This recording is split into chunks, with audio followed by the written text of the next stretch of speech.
ICS 2024-এর exam তো চলে এসেছে। তো আমি আজকে অ্যাকচুয়ালি আলোচনা করব ইএমটির আরও কিছু কোশ্চেন নিয়ে। আমি আগের দিনের ভিডিওতে ইএমটির কিছু কোশ্চেন ডিসকাস করেছিলাম, তো আজকে আরও ইম্পর্টেন্ট কিছু কোশ্চেন আমি আলোচনা করব। অ্যাকচুয়ালি আমি কদিন ভিডিও আমি আপলোড করতে পারছিলাম না, আমি একটু বিজি ছিলাম, তো তার জন্য পারছিলাম না ভিডিও আপলোড করতে। সো সরি সবাইকে। তো আমি চেষ্টা করব আজকে আর কালকে কিছু ভিডিও দেওয়ার। সো দেখো কোশ্চেনগুলো কী করে ডিসকাস করা যাক। আচ্ছা, তো ফার্স্ট অফ অল এখানে যে আমি কোশ্চেনটা রেখেছি, প্রথম কোশ্চেনটা কী বলছে, which one of the following is an impossible magnetic. দেখো কোশ্চেন পড়ে তোমাকে বুঝতে হবে কী বলতে চাইছে, ইম্পসিবল ম্যাগনেটিক ফিল্ড কখন হবে, তাই না? অ্যাকচুয়ালি দেখো ইলেকট্রোম্যাগনেটিক যে ওয়েভ, ইলেকট্রোম্যাগনেটিক থিওরি, সেখানে তোমরা জানো যে divergence of magnetic field equal to 0 হয়, রাইট? এটা ধ্রুব সত্য। এটা কি সিগনিফাই করে? এটা সিগনিফাই করে এটাই যে ম্যাগনেট হচ্ছে সবসময় কি মনোপল এক্সিস্ট করে না, এটা এটাকে সিগনিফাই করে, ঠিক আছে? তাহলে কোনটা ইম্পসিবল হবে যদি এটা নট ইকুয়াল টু হয়, তাহলে তোমাকে দেখতে হবে এখানে যে ম্যাগনেটিক ফিল্ডগুলো বলে দিয়েছে তার ডাইভারজেন্স বের করতে হবে, যেটা নট ইকুয়াল টু 0 সেটা তোমার আনসার হবে, ঠিক আছে? জাস্ট কিছুই না, তুমি চেক করবে। হ্যাঁ, তুমি প্রথমটা চেক করো। দেখো আমি প্রথমে চেক করেছি দেখো প্রথমটা চেক করেছি আমি। এবার গ্র্যাড তোমরা কি জানো, I cap del del X plus J cap del del Y plus K cap del del Z. আর ম্যাগনেটিক ফিল্ড যে এই অপশনটা ম্যাগনেটিক ফিল্ড দেখো বলে দিয়েছে, রাইট? সো এখানে পুট করে দাও। এবার তুমি কী করো, পার্শিয়াল ডেরিভেটিভ করো, তাই তো? তাহলে এবার জাস্ট ক্যালকুলেশন করো, ক্যালকুলেশন 0 চলে আসছে। তাহলে তুমি কি বুঝতে পারছো, দেখো যে এইটা কিন্তু পসিবল, এই ম্যাগনেটিক ফিল্ড এটা কিন্তু পসিবল, রাইট? এটা কিন্তু পসিবল। হ্যাঁ, আচ্ছা, এখানে দেখো এক্স ক্যাপ এবং জেড ক্যাপ লিখেছে। X cap basically I cap, Z cap K cap, Y cap J cap, right? এটা জানতে হবে তোমাদের। হ্যাঁ, আচ্ছা, এইভাবে তুমি বি অপশনটা চেক করলে সেটাও 0 হয়, সি অপশন চেক করলে সেটাও 0 হয়, কিন্তু যে ডি অপশনটা এটা ইম্পর্টেন্ট। দেখো এইটা তুমি যখনই চেক করতে গেলে তখনই দেখতে পেলে যেটা 0 হতে পারছে না, দেখো নন 0। তাহলে তুমি কি বলবে, এই যে ম্যাগনেটিক ফিল্ডটা বলে দিয়েছে না, এই ম্যাগনেটিক ফিল্ডটা কিন্তু পসিবল নয়, এই ম্যাগনেটিক ফিল্ড হতেই পারে না। এই ম্যাগনেটিক ফিল্ড যদি হয় তাহলে কি অ্যাকচুয়ালি ফিজিক্সের সূত্র যেন লঙ্ঘন হয়ে যাবে, ঠিক আছে? এটা সম্ভব নয় এটা। আচ্ছা, এবার দেখো সেকেন্ড যে প্রশ্নটা রেখেছে, এটা কি basically in presence of a magnetic field B J cap. দেখো অ্যাকচুয়ালি ওয়াই অ্যাক্সিস বরাবর, তাই তো? ম্যাগনেটিক ফিল্ডের ডিরেকশনটা কোন দিক বরাবর? ওয়াই অ্যাক্সিস বরাবর। এবং ইলেকট্রিক ফিল্ড বলে দিয়েছে মাইনাস কে ক্যাপ। আমি যদি কোঅর্ডিনেট সিস্টেম দেখাই তোমাকে, সাপোজ এটা এক্স, সাপোজ এটা ওয়াই, সাপোজ এটা জেড, রাইট? তাহলে ম্যাগনেটিক ফিল্ড বলে দিয়েছে ওয়াই অ্যাক্সিস বরাবর, তাহলে ম্যাগনেটিক ফিল্ড কোন দিক বরাবর? এই দিক বরাবর, ওকে? এইবার দেখো কে অ্যাক্সিস বরাবর electric field, but K Axis না, কিন্তু নেগেটিভ বলেছে, তার কি এই দিক বরাবর কিন্তু বেসিক্যালি ইলেকট্রিক ফিল্ডটা কাজ করছে, রাইট? অ্যাপ্লাই করা হয়েছে। হ্যাঁ, বলছে পার্টিকেল মুভস, বলছে আন্ডার আনডিফ্লেক্টেড, বলছে which one of the statement is or are correct হবে, তাই তো?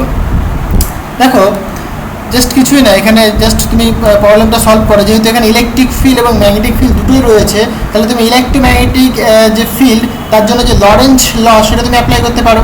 তাহলে সেটা কি, লরেন্জ যে ফোর্স হয় সেটা ইকুয়াল আমরা জানি কি কিউ ই প্লাস, এটা কি বেসিক্যালি ইলেকট্রিক ফিল্ডের জন্য ফোর্স, আর এটা কি বেসিক্যালি ম্যাগনেটিক ফিল্ডের জন্য ফোর্স। ভি হচ্ছে কি ভেলোসিটি, যে পার্টিকেলটা মুভ করছে সেই পার্টিকেলটা velocity. So according to question দেখো এখানে বলে দিয়েছে আনডিফ্লেক্টেড, তাই না? বেসিক্যালি পার্টিকেলটা কিন্তু ডিফ্লেক্ট হচ্ছে না, পার্টিকেলটা পাস করছে, বাট এই যে ইলেকট্রিক ফিল্ড এবং ম্যাগনেটিক ফিল্ডের মধ্যে দিয়ে পার্টিকেলটা পাস করছে, বাট এ কিন্তু ডিফ্লেক্ট হচ্ছে না। কি বেসিক্যালি তার উপরে যে পার্টিকেলটার উপরে কি নেট ফোর্সটা কি 0। তাহলে আমরা বলতে পারি কি নেট ফোর্স 0। যদি নেট ফোর্স 0 হয় তবেই তো তার কোনো ডিফ্লেকশন থাকবে না। তাহলে নেট ফোর্সটা আমি এখানে 0 করে দিলাম। তাহলে নেট ফোর্সটাকে 0 করে দাও, তাহলে 0 করলে কি দেখতে পাচ্ছ তুমি, এটা ইকুয়াল টু 0 হবে, ওকে? তাহলে এখান থেকে দেখো তুমি এটা লিখতে পারো, ওকে? তাহলে এখানে তুমি কি করলে, দেখো মড ভ্যালু নিয়ে নিলে। অ্যাকচুয়ালি তোমার কি দরকার, দেখো ভেলোসিটির যদি মড ভ্যালু বের করো সেটা আসছে ই বাই বি, রাইট? এখান থেকে মড নিয়েছো, ভেলোসিটির যে মড ভ্যালু সেটা আসছে ই বাই বি, কোনো অসুবিধা নেই। এইবার ইন্টারেস্টিং ব্যাপার হচ্ছে, দেখো যে অপশন কি বলেছে, অপশনটা তোমাকে দেখতে হবে। বলছে পার্টিকেল হ্যাজ পজিটিভ চার্জ। যদি পার্টিকেলে পজিটিভ চার্জ হয় তাহলে কেমন হবে, তাহলে কি এটা হবে, নাকি পজিটিভ চার্জ হলে এটা হবে, তোমাকে চেক করতে হবে। আর বলেছে পার্টিকেলে যদি নেগেটিভ চার্জ হয় তাহলে কি এটা হবে, নাকি নেগেটিভ চার্জ হলে এটা হবে, তাহলে তোমাকে চেক করতে হবে। তাহলে তুমি ধরে নিলে পার্টিকেলটা সাপোজ প্রথমে পজিটিভ চার্জ, দেখো পজিটিভ চার্জ তুমি ধরে নিলে। তাহলে পজিটিভ চার্জ ধরলে কি দেখতে পাচ্ছ তুমি, যেহেতু পজিটিভ ধরেছো তাহলে কি মডের ভ্যালুটা কি পজিটিভ হচ্ছে। অ্যাকচুয়ালি মড কি সেটা তো পজিটিভ, নেগেটিভ দাও বা পজিটিভ দাও পজিটিভ হবে। তাই না? তাহলে এখানে ই বাই বি, তাহলে actually basically charge independent, right? Charge independent, তাহলে তুমি বলতে পারবে যে ভেলোসিটির যে ম্যাগনিটিউড সেটা কি বেসিক্যালি ই বাই বি হবে। তুমি পজিটিভ চার্জ দাও বা নেগেটিভ চার্জ দাও, সবার ক্ষেত্রেই কিন্তু ভেলোসিটির ভ্যালুটা সেম থাকবে। কারণ তুমি যখন এখানে ক্যালকুলেট করছো তখন কি দেখছো, দেখো এখানে কিন্তু চার্জ ইন্ডিপেন্ডেন্ট হয়ে গেছে, খুব ইম্পর্টেন্ট। তার মানে কি তুমি পজিটিভ দাও বা নেগেটিভ দাও সেটা কিন্তু একই থাকবে। তাহলে দেখো পজিটিভ চার্জ দিলেও ভেলোসিটি ভ্যালু এটা থাকছে, নেগেটিভ চার্জ দিলেও একই থাকবে এবং সেম এবং একই ডিরেকশনে হচ্ছে। তাহলে দেখো আনসার কি হবে এখানে, তাহলে দেখো বি আর যে সি অপশনটা সেটা কিন্তু কারেক্ট, মানে সরি বি আর ডি অপশনটা। বি অপশনটা বলছে যদি চার্জটা যদি পজিটিভ হয় তাহলে ভেলোসিটি হবে এটা এবং অ্যালং এক্স অ্যাক্সিস বরাবর। সিমিলারলি যদি হচ্ছে তোমার পার্টিকেলটা যদি নেগেটিভ চার্জ হয় তাহলে পার্টিকেলটা মুভ করবে এবং পজিটিভ এক্স অ্যাক্সিস বরাবর এবং ভ্যালুটা কত ই বাই বি, খুব ইম্পর্টেন্ট। হ্যাঁ, আচ্ছা 3 নম্বর কোশ্চেনটা দেখো, বলছে consider an electromagnetic plane wave. দেখো ইলেকট্রোম্যাগনেটিক প্লেন ওয়েভটা কেমন এটা বলে দিয়েছে। ওকে, এবার তুমি ইন জেনারেল ইলেকট্রোম্যাগনেটিক ওয়েভের ডেফিনেশন তুমি জানো, সেটা কেমন দেখতে হয়, সেটা বেসিক্যালি হয় E vector equal to E naught cos omega T minus K vector dot R vector, মানে আর এন ক্যাপ। এন ক্যাপটা কি বেসিক্যালি ইলেকট্রিক ফিল্ডের ডিরেকশন রিপ্রেজেন্ট করছে, আর এখানে বেসিক্যালি যে ওয়েভটা মুভ করছে প্রোপাগেট করছে কোন দিক বরাবর সেটা রিপ্রেজেন্ট করছে এই কে ডট আর। ক্লিয়ার? এই যে আর ডট এটা বেসিক্যালি রিপ্রেজেন্ট করছে ওয়েভটা কোন দিকে প্রোপাগেট করছে। ওকে, আচ্ছা এখানে কোশ্চেনে কি বলে দিয়েছে, দেখো lambda is the wavelength and c is the speed of light and b is constant. বলছে the value of b is, মানে তাহলে বি এর ভ্যালু কত হবে সেটা আমাদের বের করতে হবে। তো খুবই ইন্টারেস্টিং, তাহলে তুমি এটা জানো এটা, তাই না? এটা আমাদের কাছে জানা, তাই তো? এবার কোশ্চেনে কি বলে দিয়েছে এটা বলে দিয়েছে কোশ্চেনে। ক্লিয়ার? এবার তুমি কি করতে পারো, কম্পেয়ার করতে পারো। দেখো এখানে যে এন ক্যাপ আর এখানে কি হবে, তাহলে এইখানে বেসিক্যালি এই যে প্রবলেমটা বলেছে এখানে ইলেকট্রিক ফিল্ডের ডিরেকশনটা কোন দিক বরাবর, এই দিক বরাবর। তাহলে কি এই এন ক্যাপটাই কি বেসিক্যালি এটা। ক্লিয়ার? তাহলে এন ক্যাপ মানে তুমি লিখতে পারো এইটা, হয়ে গেল। আচ্ছা এবার দেখো ওমেগা টি মাইনাস কে মানে কে cap dot R vector, right?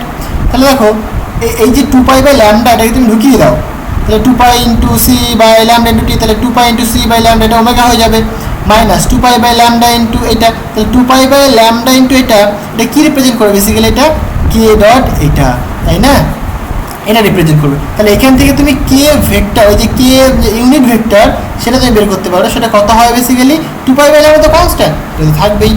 আচ্ছা ইন্টু দেখো এখানে কিন্তু এক্স এটা ভ্যারিয়েবল ছিল, দেখো তুমি এখানে যখন ডট প্রোডাক্ট করবে তখন কি হবে, তখন বেসিক্যালি দেখো কে এর ভ্যালু যদি কে ক্যাপের ভ্যালু যদি 2 হয়, 2 ধরো সাপোজ আই ক্যাপ ডট এটা ধরো সাপোজ তোমার এক্স আই ক্যাপ রয়েছে, রাইট? তাহলে তুমি কী লিখবে বেসিক্যালি 2x লিখবে, তাই না? 2x লিখবে না, তাহলে তুমি এখানে বেসিক্যালি কী বলতে পারো, দেখো যখন তুমি কে ক্যাপ লিখবে তাহলে কে ক্যাপের ভ্যালুটা কত এই এর ইউনিট ভেক্টর ফর্মে লিখবে তুমি, তবেই তো ডট প্রোডাক্ট। দেখো এখানে এক্স এর সাথে আই ক্যাপ দিয়েছে, তাহলে কি 2 এর সাথে কিন্তু আমাকে আই ক্যাপে দিতে হয়েছে, তবে কিন্তু ডট প্রোডাক্ট করে 1 হয়েছে, তাই না? তাহলে তুমি ইন জেনারেল যখন লিখবে কে ক্যাপ তখন এরকম লিখবে 2 pi by lambda into x cap minus √3 into y cap, তবেই তো ডট প্রোডাক্ট করে তুমি এটা পাবে। তুমি এইটার সাথে এই যে এইটা ডট প্রোডাক্ট করে দাও, মানে এটার সাথে একটা মানে এরকম লিখবে তুমি এটাকে x cap minus √3 y cap, dot product করো, তুমি দেখবে এই ভ্যালুটা পাবে তুমি। এবারটা কি বোঝাতে পারলাম? ক্লিয়ার? মানে অ্যাকচুয়ালি ডট এই যে পুরো ফর্মটা বেসিক্যালি এই ডট প্রোডাক্টের ফর্মটা পুরোটা। তাহলে আমি তো চাইছি শুধুমাত্র কে ক্যাপ, আমাকে সেপারেট করতে হবে, তাই না? আমাকে বলে দিয়েছে পুরো রেজাল্টটা এখানে বলে দিয়েছে, তাহলে সেপারেট করলে কী হবে সেটা হচ্ছে কি এরকম হবে, কে ক্যাপটা এটা হবে আর ভেক্টরটা হচ্ছে এটা হবে, বুঝতে পারলে? তাহলে এটার সঙ্গে এটা ডট প্রোডাক্ট করো, তুমি এই ভ্যালুটা পেয়ে যাবে। জিনিসটাকে বোঝাতে পারলাম? খুব ইম্পর্টেন্ট, খুব ইম্পর্টেন্ট। আচ্ছা তাহলে এখান থেকে দেখো কে ক্যাপ তুমি পেয়ে গেলে। ক্লিয়ার? এখানে এক্স ক্যাপকে আমি আই ক্যাপ দিয়ে রিপ্রেজেন্ট করেছি, ওয়াই ক্যাপকে আমি জে ক্যাপ দিয়ে রিপ্রেজেন্ট করেছি, সেম জিনিস। এইবার কি দেখো আমাদের বের করতে বলেছে কি বি এর ভ্যালুটা, তাই না? এবার দেখো অ্যাকচুয়ালি যে কে ক্যাপটা হচ্ছে তোমার প্রোপাগেশন ভেক্টরের direction, right? Propagation vector suppose এদিক বলা যাচ্ছে সেটা কি কে ক্যাপ, দেখো বুঝতে হবে ব্যাপারটা। এবং এন ক্যাপটা কি বেসিক্যালি ইলেকট্রিক ফিল্ডের ডিরেকশন, তাই নয় কি? তাহলে ইলেকট্রিক ফিল্ড আর প্রোপাগেশন ভেক্টর এটা কি সবসময় প্যারালাল যায় না? ইলেকট্রোম্যাগনেটিক থিওরিতে বলছে যে ইলেকট্রিক ফিল্ড এবং প্রোপাগেশন ভেক্টর অলওয়েজ পারপেন্ডিকুলার হবে, মানে তারা অ্যাকচুয়ালি তারা মিউচুয়ালি পারপেন্ডিকুলার হবে, রাইট? মানে ইলেকট্রিক ফিল্ড প্রোপাগেশন ভেক্টরের সাথে পারপেন্ডিকুলার। সিমিলারলি ইলেকট্রিক ফিল্ড ফিল্ডের সাথে পারপেন্ডিকুলার, এবং ম্যাগনেটিক ফিল্ড একই রকমভাবে ইলেকট্রিক ফিল্ডের সাথে পারপেন্ডিকুলার, সিমিলারলি প্রপাগেশন ভেক্টরের সাথে পারপেন্ডিকুলার, এটা তোমরা সবাই জানো। তাহলে এইটার সাথে এটা পারপেন্ডিকুলার, তাহলে পারপেন্ডিকুলার যদি হয় তাহলে তাদের ডট প্রোডাক্ট কত হবে? 0 হবে। এটা তো সিম্পল ছোটবেলাকার জিনিস। তাহলে পারপেন্ডিকুলার হলে ডট প্রোডাক্ট 0, তাই না? মানে বেসিক্যালি cos 90 ডিগ্রি হচ্ছে, তাই না? cos 90 degree, cos 90 degree value 0, তো এখানে কি হচ্ছে? ডট প্রোডাক্ট করলে পরে 0 পাচ্ছি আমরা। আচ্ছা, তাহলে এটাকে আমরা বলি সাধারণত অর্থোগোনাল কন্ডিশন। কোয়ান্টাম মেকানিক্সে তোমরা পড়েছো অর্থোগোনাল কন্ডিশন। আচ্ছা, তাহলে এখান থেকে তুমি বের করতে পারো, দেখো বি এর ভ্যালু জাস্ট ক্যালকুলেট করেছি, বি এর ভ্যালু চলে এসেছে। তাই এটা হচ্ছে আমাদের আনসার। জিনিসটা কি বোঝাতে পারলাম? দেখো এইটা কি করে আসে সেটা ইম্পর্টেন্ট এখানে, এবং ইলেকট্রিক ফিল্ডের জেনারেল ফর্মটা কি সেটা ইম্পর্টেন্ট। ওকে, নেক্সট কোয়েশ্চেনটা দেখো, বলছে let the electric field in some region R be given by এত, মানে ইলেকট্রিক ফিল্ড বলে দিয়েছে, একটা রিজিয়নের ইলেকট্রিক ফিল্ড বলে দিয়েছে।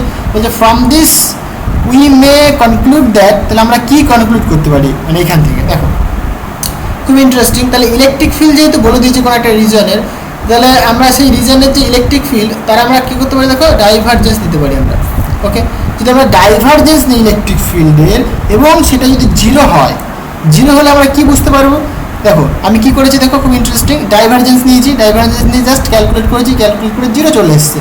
0 আসার ফলে আমরা কি বুঝতে পারছি? দেখো এই যে সেই যে রিজিয়নটা, সেই রিজিয়নে কোনো চার্জ নেই, মানে কোনো চার্জ ডেন্সিটি নেই। অ্যাকচুয়ালি তুমি গসেস ল জানো না? তুমি গসেস ল কি বলছে? Divergence of electric field is equal to rho by epsilon 0। এই রোটা কি? সেই যে রিজিয়ন, সেই রিজিয়নের চার্জ ডেন্সিটি। তার মানে কি, যে ইলেকট্রিক ফিল্ডের যে ডাইভারজেন্স করছে যে রিজিয়নটায়, মানে ইলেকট্রিক ফিল্ডের যে রিজিয়নে রয়েছে সেই রিজিয়নে কিন্তু একটা চার্জ রয়েছে, চার্জ ডেন্সিটি আছে তার জন্য। ক্লিয়ার? কিন্তু এইখানে দেখো যখন 0 চলে আসলো তখন আমরা বলতে পারছি যে কোনো চার্জ নেই। তাহলে দেখো একটা অপশন দেখো এখানে, হ্যাঁ আছে নাকি কোনো চার্জ নেই বলে। দেখো R has no charge density, right? R has no charge density. এবং দেখো এটা যদি মানে ইলেকট্রিক ফিল্ডে যদি তুমি কার্ল করো, মানে কার্ল নিলে কী হয়? অ্যাকচুয়ালি যে আমরা মানে সূত্র জানি ফ্যারাডের ল, তাই তো? এটা মানে অ্যাকচুয়ালি ম্যাক্সওয়েলের থার্ড ল। তাহলে curl of electric field equal to minus del B del t, magnetic ফিল্ডের change with respect to time. Minus sign আছে লেঞ্জেস লর জন্য, ঠিক আছে? তাহলে এইখানে যখন তুমি করছো এটা ক্যালকুলেট, তখন তুমি দেখতে পাচ্ছ নট ইকুয়াল টু 0 এটা। তার মানে যদি যেহেতু নট ইকুয়াল টু 0, তার মানে কি বলবে? তার মানে তুমি বলতে পারো যে R has a time dependent magnetic field. তার মানে কি এখানে দেখো টাইম ডিপেন্ডেন্ট, মানে নট ইকুয়াল টু 0 মানে কি? বেসিক্যালি যে কার্ল অফ ইলেকট্রিক ফিল্ড সেটা কি টাইমের উপর ডিপেন্ড করছে, এবং সেটা কি ম্যাগনেটিক ফিল্ডের উপর ডিপেন্ড করছে, রাইট? মানে ম্যাগনেটিক ফিল্ড অ্যাকচুয়ালি টাইমের রেসপেক্টে ভ্যারি করছে। তাই এখানে বলছে R has a time dependent magnetic field. খুব ইম্পর্টেন্ট। ক্লিয়ার ব্যাপারটা? তাহলে এখানে দেখো কি হবে, এখানে বলছে R has no charge distribution, R has a time dependent magnetic field. তাহলে এই দুটো হচ্ছে আমাদের কারেক্ট অ্যান্সার। ক্লিয়ার? আচ্ছা, এখানে দেখো given a spherically symmetric charge density rho, এখানে বলে দিয়েছে, বলছে আর যখন লেস দেন ক্যাপিটাল আর, হ্যাঁ তখন বলেছে কে আর স্কোয়ার, আর আর যখন ক্যাপিটাল আর তখন হচ্ছে কি 0। বলছে k being a constant, fine. বলছে the electric field for r less than capital R is, কত হবে সেটা আমাকে বের করতে হবে, ইলেকট্রিক ফিল্ড বের করতে হবে, রাইট? আমরা গসেস ল জানি, রাইট? তাই না? তাহলে এখানে গসেস ল আমরা অ্যাপ্লাই করতে পারি। So according to Gauss's law আমরা লিখতে পারি কি, close integral over surface S E dot dS, E হচ্ছে কি electric field, equal to Q enclose. এই কিউ চার্জটা কি বেসিক্যালি যে সারফেসটা, সেই সারফেসটা দ্বারা এনক্লোজড রয়েছে, ফাইন। তাই জন্য আমি ইএন লিখেছি, তুমি সিম্পল কিউ লিখতে পারো, এখানে বলে দিয়েছি সিম্পল তুমি কিউ ইউজ করতে পারো, বেসিক্যালি এখানে কিউ ইউজ করেছে, তাই না? Divided by epsilon zero, epsilon zero হচ্ছে তোমার ফ্রি মিডিয়ামের পারমিটিভিটি। ক্লিয়ার? আচ্ছা, তাহলে এখানে দেখো যেহেতু স্ফেরিক্যাল মানে স্ফিয়ার বলেছে এটা, তাই না? স্ফেরিক্যালি সিমেট্রিক বলে দিয়েছে, তার মানে কি স্ফেরিক্যাল সিমেট্রিক মানে আমরা এখানে বলতেই পারি যে ইলেকট্রিক ফিল্ডটা ইন্টিগ্রেশনের উপরে ইন্ডিপেন্ডেন্ট, তাহলে আমরা বাইরে বের করে নিয়ে চলে আসতে পারি। এবং যেহেতু স্ফেরিক্যাল সিমেট্রি, তার মানে কী হবে বেসিক্যালি যে এই যে ওভার মানে পুরো সারফেসটা করলে কত পাবো আমরা? 4 পাই আর স্কয়ার পাবো না আমরা? একটা স্ফেরিক্যালের সারফেস কত হয়? 4 পাই আর স্কয়ার, 4 পাই আর স্কয়ার লিখেছি এখানে। আর এখানে দেখো চার্জ, অ্যাকচুয়ালি দেখো আমরা জানি চার্জ আর চার্জ ডেন্সিটির মধ্যে একটা সম্পর্ক রয়েছে। চার্জ ডেন্সিটি ইকুয়াল টু বলছে ইন্টিগ্রেশন রো ইন্টু ডিভি, মানে অ্যাকচুয়ালি রো কাকে বলে? রো হচ্ছে তোমার চার্জ বাই ভলিউম, তাই তো? মানে যেরকম মাস ডেন্সিটি তোমরা পড়েছো, ডেন্সিটি মানে কি? চার্জ পার ইউনিট ভলিউম, মানে মাস পার ইউনিট ভলিউম, তাই না? তোমার মাস ডেন্সিটির ক্ষেত্রে, চার্জ ডেন্সিটির ক্ষেত্রে কী হয় basically? Charge per unit volume. তাহলে এখানে চার্জ পার ইউনিট ভলিউম, তাহলে এখান থেকে আমরা ডিকিউ বের করতে পারি। সে ডিকিউ ইকুয়াল টু তাহলে কী হবে? রো ইন্টু ডিভি, ইন্টিগ্রেশন করলে পরে কিউ হয়ে যাচ্ছে এদিকে, আর এখানে ইন্টিগ্রেশন রো ডিভি, সিম্পল, জানো তোমরা এটা। তাহলে রোর ভ্যালুটা এখানে পুট করে দাও, আর ভলিউম দেখো যেহেতু স্ফেরিক্যাল সিমেট্রি বলে দিয়েছে, সেই স্ফেরিক্যাল সিমেট্রিকে আমরা কি বলতে পারি, তার ভলিউম কত হয় বেসিক্যালি, ভলিউম হয় না 4/3 পাই আর কিউব, এটা হয় ভলিউম, তাই তো। এবার দেখো আমি ইন্টারেস্টিং একটা জিনিস করেছি, কি করেছি, আমি যদি এই সারফেসকে, এই যে পুরো যে ওভার সারফেসটা, যে স্ফেয়ারের যে সারফেসটা কথা 4 পাই আর স্কোয়ার, তাকে যদি ডি আর দিয়ে গুণ করি, দেখো মানে এরিয়াকে লেন্থে গুণ করলে কি ভলিউম পাওয়া যায় না, তাই আমি এখানে লিখেছি এরিয়া ইন্টু লেন্থ, তাহলে কি ভলিউম পাচ্ছে, এটা আমরা সিম্পল লিখতেই পারি এটা আমি। এবার জাস্ট এখানে দেখো, এখানে পুট করে দিয়েছি, ক্যালকুলেশন করছি, তাহলে হয়ে যাবে। তাহলে এটা যেমন তেমন থাকলো, এখানে দেখো 4 পাই কমন, মানে অ্যাকচুয়ালি কনস্ট্যান্ট, বাইরে বেরিয়ে চলে আসবে, একটু কে আর ডিভাইড বাই ইপসাইলন 0 তো কনস্ট্যান্ট বাইরে থাকলো। এবার দেখো আর টু দি পাওয়ার 4 থাকবে, তাই না, তাহলে ইন্টিগ্রেশন করলে কী হবে, আর টু দি পাওয়ার 5, তাহলে ডিভাইড বাই 5, এবার লিমিট পুট করে দাও 0 থেকে r, তাহলেই হয়ে যাবে এবার, তাই না। এবার দেখো ইলেকট্রিক ফিল্ড, তাহলে ইকুয়ালটা আমরা লিখতে পারছি এইটা, ফাইন, অসুবিধা নেই। তাহলে ইলেকট্রিক ফিল্ড মড, মানে মড ভ্যালু সেটা কত আসছে, কে ইন্টু আর কিউ ডিভাইড 5 ইপসাইলন 0। আচ্ছা এইবার দেখো এখান থেকে আমি কে এর ভ্যালুটা বের করে রেখেছি এখানে, ওকে।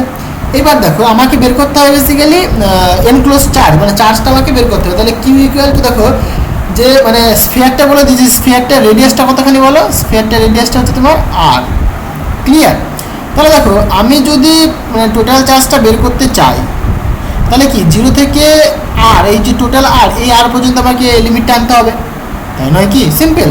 দেখো আমার যেহেতু রেডিয়াসটা, আর এইটা যেটা করলাম সেটা কি ইন জেনারেল করলাম, যে কোনো পয়েন্টের জন্য, যে কোনো পয়েন্টের জন্য, ঠিক আছে। এবার আমি যদি রেডিয়াসটাকে যদি স্পেসিফিক বলে দিই আর, দেখো এখানে বলে দিয়েছে, এখানে কত, এই আর এর ভ্যালুটা এটা হতে, এটা হলে পরে 0 হবে, এটা হলে পরে এটা হবে, তাই তো।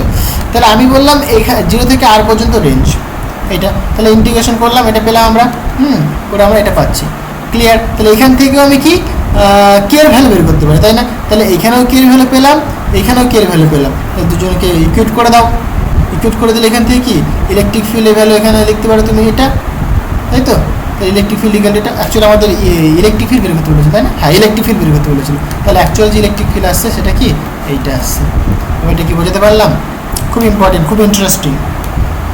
আচ্ছা এখানে দেখো নেক্সট যে কোশ্চেনটা রেখেছে, এটা কি বেসিক্যালি বলছি 3 infinite plane sheets carrying uniform charge densities, একটা মাইনাস সিগমা, একটা 2 সিগমা, একটা 3 সিগমা, আর parallel to the x z plane, বলছে at y equal to a 3a and 4a। খুবই ইজি, দেখো ছবি দেখলে বেশি ক্লিয়ার হয় ব্যাপারটা, রেসপেক্টিভলি বলছে the electric field at the point, electric field আমাদের বের করতে হবে।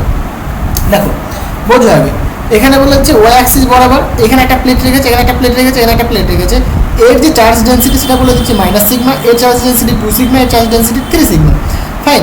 এই যে ওয়াই অ্যাক্সিস বরাবর বলছে এই প্লেটটাকে আমি, বা এই প্লেনটাকে আমি রেখেছি কত, এ পয়েন্টে, এটা হচ্ছে তোমার অরিজিন, তাহলে অরিজিন থেকে এই ডিস্টেন্সে রাখা হয়েছে এই মানে সিগমা চার্জ যুক্ত যে প্লেনটা সেটাকে, আর 3 ডিস্টেন্সে রেখেছি 2 সিগমা যুক্ত মানে এই প্লেনটাকে, আর একই রকমভাবে 4 ডিস্টেন্স রেখেছি এই প্লেনটাকে, ফাইন। এবার আমাকে বলছে দেখো এই পয়েন্টে, পি পয়েন্টে ইলেকট্রিক, এটা ছবিটা বলে দিয়েছে অ্যাকচুয়ালি, হ্যাঁ। তাহলে এই পি পয়েন্টে ইলেকট্রিক ফিল্ড কত হবে সেটা আমাকে বের করতে হবে, মানে এখানে পয়েন্টটা বেসিক্যালি কি, ছবিটা না বললে তুমি বুঝতে পারবে, এখানে পয়েন্টটা বলে দিয়েছে কি, দেখো 0, 2a, 0, তার মানে কি এটা কত x, y, z, তাই নয় কি, তাহলে x আর z 0, তাহলে y মানে কত 2a, তাহলে দেখো তুমি, দেখো এটা 0, এটা a, তাহলে এখানে কত হবে, এটা 2 হবে না, এটা আর এটা 3a, এটা 4a, তাহলে কি এই পয়েন্টে আমার ইলেকট্রিক ফিল্ড বের করতে হবে, এবার ঠিক বুঝতে পারলাম। আচ্ছা তাহলে এবার দেখো, তাহলে এই যে প্লেনটা, এবার একটা প্লেন শিটের জন্য আমরা ইলেকট্রিক ফিল্ড কত সেটা জানি, জানতে হবে তোমাদেরকে, খুব ইম্পর্টেন্ট এটা, সেটা কত হয় বেসিক্যালি বলো, সিগমা বাই 2 ইপসাইলন 0। যদি অনেকে আমরা বইতে দেখি এরকম থাকে না, এখানে এন গ্যাপ থাকে, কোনো অসুবিধা নেই, এই সারফেস চার্জ ডেন্সিটি তার হচ্ছে তোমার ইউনিট ভেক্টর, ফাইন। আচ্ছা তাহলে এইটা হচ্ছে তোমার ডেফিনেশন, একটা প্লেন পাতলা সিটের জন্য যে ইলেকট্রিক ফিল্ড যে কোনো পয়েন্টে, দেখো ডিস্টেন্সের উপর কিন্তু এটা ডিপেন্ড করে না, ইন্ডিপেন্ডেন্ট, ইলেকট্রিক ফিল্ড কিন্তু ডিস্টেন্সের উপর ডিপেন্ড করে না। তাহলে দেখো এবার কী করবো আমরা, তাহলে এই পয়েন্টে ইলেকট্রিক ফিল্ড দেখবো, রাইট। তাহলে এখানে সিগমাটা রয়েছে, মানে প্লেনটা রয়েছে, তাহলে এর জন্য এখানে ইলেকট্রিক ফিল্ড কত হবে সেটা আমরা দেখবো। এখানে দেখো নেগেটিভ মানে চার্জ ডেন্সিটি রয়েছে, তাই না। তাহলে নেগেটিভ চার্জ, তাহলে নেগেটিভ চার্জ মানে কি, এখানে যদি একটা পজিটিভ চার্জ রাখি, সিম্পল কথা বোঝো, এখানে যদি একটা পজিটিভ চার্জ রাখি, পজিটিভ ইউনিট চার্জ রাখি, তাহলে এ কী করবে, এ তো নেগেটিভ, তাই না, এ নেগেটিভ, তার মানে কি এ ব্যাটা কী করবে, একে আকর্ষণ করবে, মানে একে টানবে এদিক বরাবর, তাই না, এদিক বরাবর টানবে, তাহলে এটা পজিটিভ, এটা নেগেটিভ, ইলেকট্রিক ফিল্ডটা কি এদিক বরাবর হবে না, মানে এই দিক বরাবর ইলেকট্রিক ফিল্ড হবে, তাই না? তাহলে এ কিন্তু একে টানবে, ব্যাপারটা কি বুঝতে পারছেন ঘটনাটা? তাহলে একে টানবে, ফাইন। এবার দেখো তাহলে ইলেকট্রিক ফিল্ড কত হবে basically sigma by epsilon zero, এই মানে এইটার জন্য।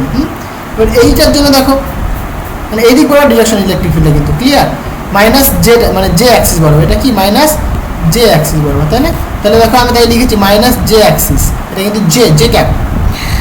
আচ্ছা, একই রকমভাবে এবারটা কী করে দেখো এই প্লেনটা এখানে পজিটিভ চার্জ, এ কিন্তু পজিটিভ চার্জ, তাহলে পজিটিভ পজিটিভ কী করে রিপেল করে, তাহলে এর ডিরেকশনটা কোন দিক বরাবর হবে, ঠিক এই দিক বরাবর, তাই না? তাহলে প্লাস হলো কিন্তু এখানেও, কারণ যোগ হবে, দেখো একই দিকে যাচ্ছে, মানে অ্যাকচুয়ালি এর উপরে নেট ইলেকট্রিক ফিল্ড আমরা দেখবো। তাহলে এবারটা এদিকে টানছে, এবারটা এদিকে ঠেলছে, এবং সিমিলারলি এও কিন্তু এদিকেই ঠেলছে। তাহলে যে রেজাল্টেন্ট যে electric field at P point সেটা কত হয় বেসিক্যালি এইটার জন্য প্লাস এটার জন্য প্লাস এটার জন্য, ডিরেকশনটা কোন দিক বরাবর মাইনাস জে ক্যাপ বরাবর, তাই করেছি। তাহলে এগুলো যোগ করে দিয়েছি, এটা মাইনাস জে ক্যাপ বরাবর করে দিয়েছি। জাস্ট সিম্পল, ফিজিক্সটা বুঝতে হবে তাহলে হয়ে যাবে। হ্যাঁ, এগুলো কিন্তু খুব ইম্পর্টেন্ট, খুব ইম্পর্টেন্ট, এই কোশ্চেনটা মারাত্মক ইম্পর্টেন্ট। হ্যাঁ, আচ্ছা তাহলে এখান থেকে ক্যালকুলেট করেছো তুমি, এটা পেয়ে গেছো। আচ্ছা নেক্সট কোশ্চেনটা দেখো, বলছে current I is following flow মানে ফ্লো করছে flowing through the sides of an equilateral triangle. একটা দেখো ইকুইল্যাটারাল ট্রায়াঙ্গেল রয়েছে, মানে কি এর সাইডগুলো কি সব সেম হবে, অফ সাইড এ, মানে এর সাইডও যদি এ হয় এর সাইডও এ হবে, এর সাইডও এ হবে, রাইট? বলছে the magnitude of the magnetic field at the centroid of the triangle. তাহলে কি এই যে সেন্ট্রয়েড, এই সেন্ট্রয়েডে ম্যাগনেটিক ফিল্ড কত সেটা বের করতে হবে। দেখো সিম্পল জিনিস, অ্যাকচুয়ালি এই তারগুলো কি স্ট্রেট তার না, একটা স্ট্রেট ওয়্যারের জন্য কোনো একটা পয়েন্টে ম্যাগনেটিক ফিল্ড কত সেটা তোমাকে জানতে হবে। সেই সূত্রটা কি সেটা আমরা বেসিক্যালি জানি। হ্যাঁ, এইটা হচ্ছে তোমার সেই সূত্রটা। হ্যাঁ, সেই সূত্রটা কি মিউ জিরো ইন্টু কারেন্ট, যে তারের মধ্যে কারেন্ট ফ্লো করছে সেই current divided by 4 into D. 4 into D হচ্ছে কি ডিস্টেন্স, এই যে এই তার থেকে distance D, into sine theta 1 plus sine theta 2, মানে এইখান থেকে যদি আমি অ্যাঙ্গেল করি, এখান থেকে যদি অ্যাঙ্গেল করি, এই অ্যাঙ্গেলটা আর এই অ্যাঙ্গেলটা, এটা হচ্ছে থিটা, সরি এটা না, এই অ্যাঙ্গেলটা থিটা 1 আর এই অ্যাঙ্গেলটা থিটা 2। ওকে, এরকমভাবে করি আমরা, তাই না? আচ্ছা, তাহলে এবার দেখো কী ব্যাপারটা হচ্ছে। তাহলে এইখানে আমার জানতে হবে এই ডিস্টেন্সটুকু জানতে হবে, আমি তো এই ডিস্টেন্স জানি না, তাহলে বের করা যাক ডিস্টেন্সটা কতখানি হবে। তাহলে দেখো এইটা এ, এইটা এই পুরোটা এ, তাহলে এইটুকুনি কত a/2, তাহলে এইটা হচ্ছে তোমার এ, তাহলে এইটুকুনি যে আরএসটা কত বের করতে পারি না আমরা, তাহলে আমরা আরএসটা বলতে পারি পিথাগোরাসের সূত্র অনুসারে, যে আরএসটা বেসিক্যালি ধরো তুমি লম্ব ধরো, তাহলে এটা অতিভুজ, এটা ভূমি, তাহলে লম্ব ইকুয়াল টু রুট বরাবর অতিভুজ স্কোয়ার মাইনাস ভূমি স্কোয়ার, তাই তো লিখেছি ভাই এখানে, তাই নয় কি? তাহলে এইটুকুনি কি a/2 না, এইটুকুনি কি a/2, এখানে বসিয়ে দিয়েছি আমরা, আরএসটা পেয়ে গেলাম। এবার দেখো আমার দরকার কি ওএসটা দরকার, এইটুকুনি কত হয় বেসিক্যালি এই পুরোটার 1/3 হয়, এটা তোমরা জানো সবাই, এইটুকুনি কী হয় পুরোটার 1/3 হয়, তাহলে RS/3, RS এর ভ্যালু জানি √3/2 ইন্টু এ, তাহলে ক্যালকুলেট কত মানে ক্যালকুলেট যদি করি তাহলে কত আসছে √3/6 ইন্টু এ। তাহলে দেখো √3/6 ইন্টু এ, তোমরা অনেকে এটা মনেও রাখো, তাই না? মনেও রাখতে পারো, কোনো অসুবিধা নেই। তাহলে আমি জাস্ট দেখালাম কী করে আসে, তাহলে এইটুকুনি ভ্যালু কত √3/6 ইন্টু এ পেয়ে গেলাম। তাহলে আমরা ডিস্টেন্স এইবার জাস্ট কিছুই না, তাহলে আমি সাপোজ এখানে কী করছি দেখো, এইটা এই যে প্লেনটা মানে এইটুকুনি তার, এইটুকুনি তারের জন্যে যে কারেন্ট ফ্লো করছে আই পরিমাণ কারেন্ট ফ্লো করছে, রাইট? তার জন্য এই পয়েন্টে ম্যাগনেটিক ফিল্ড কত সেটা বের করবো আমরা। তাহলে সূত্র আমরা জানি mu zero into I divide by 4 into D sine theta 1 plus sine theta 2। তাহলে দেখো ডি এর ভ্যালু কত এখানে বেসিক্যালি ওএসটা এখানে বেসিক্যালি ডি, রাইট? তাহলে আমরা এখানে পুট করে দিয়েছি। এবার দেখো থিটা 1 কত হবে, তো এইটুকুনি 60 ডিগ্রি হবে, এইটুকুনি 60 ডিগ্রি হবে, পুট করে দিয়েছি এখানে আমরা, পুট করে দিলাম। তাহলে পুট করলে পরে কত সাইন 60 মানে বেসিক্যালি √3/2, এখানে ক্যালকুলেশন করেছি, ক্যালকুলেশন করে আমার এটা আসছে। এবার দেখো ইন্টারেস্টিং ব্যাপার, এই তারের জন্য যে ভ্যালু পাবে তুমি এই পয়েন্টে, এই তারের জন্য সিমিলারলি একই ভ্যালু পাবে এই পয়েন্টে, একই রকমভাবে এই তারের জন্য কিন্তু এই পয়েন্টে একই ভ্যালু পাবে। তাহলে কি তিনটেই সেম নয় কি? তিনটেই সেম। তাহলে আমার তো টোটাল দরকার, তাহলে যোগ করে দাও তিনটে, যেহেতু সেম ভ্যালু তাই তুমি গুণ করতে পারো, যদি সেম না হয় তাহলে তোমাকে যোগ করতে হতো, যেহেতু সেমই হবে so you can multiply, right? তাহলে তুমি এখানে মাল্টিপ্লাই করে দাও, তাহলে মাল্টিপ্লাই করলে কী হচ্ছে দেখো, জাস্ট এইটা আমার আনসার হয়ে আসছে, ক্লিয়ার? তাহলে এইটা হচ্ছে আমাদের আনসার। হ্যাঁ, আচ্ছা নেক্সট কোয়েশ্চেনটা দেখো, খুব ইম্পর্টেন্ট, বলছে a dielectric sphere of radius R has constant polarization, এটা ক্লিয়ার ব্যাপারটা। একটা ডাইইলেকট্রিক স্ফিয়ার যার রেডিয়াস আর, তার একটা কনস্ট্যান্ট পোলারাইজেশন বলে দিয়েছে, সেটা বলে দিয়েছে এটা। So that the the field inside the sphere, electric field এখানে বলে দিয়েছে, বলছে then which of the following is are, মানে দুটো অপশন হতে পারে এবং একটা হতে পারে, যেটা আর বলেছে এখানে আর কারেক্ট। বলছে the bound surface charge density is, এটা কোনটা হবে দেখা যাক। আচ্ছা দেখো, অ্যাকচুয়ালি বাউন্ড যে চার্জ ডেন্সিটি সেটা ডেফিনেশন আমরা সবাই জানি, polarization dot n cap, N ক্যাপটা কি basically normal vector, normal direction, right. আচ্ছা এটা তাহলে ভেক্টর দিতে হবে, না সরি এটা ভেক্টর হবে না, যেহেতু ডট প্রোডাক্ট করছি আমরা, তাহলে কি জাস্ট ভ্যালু দেবে, সো ভেক্টর এখন হবে না, তাই না। ডট প্রোডাক্টটা কিন্তু বেসিক্যালি স্কেলার, মানে একটা স্কেলার টার্ম হয়ে যায়, তাই না। আচ্ছা তাহলে আমরা পি এর ভ্যালু পুট করে দিয়েছি, এটা করে দিয়েছি, তাহলে কি দেখো আর ক্যাপ আর অ্যাকচুয়ালি দুজনে যে ডট প্রোডাক্ট সেটা কত হবে, বেসিক্যালি কস থিটা, আমি মধ্যবর্তী অ্যাঙ্গেল থিটা ধরে নিয়েছি, তাহলে কস থিটা হবে। ক্লিয়ার, তাহলে এটা পাচ্ছি আমরা।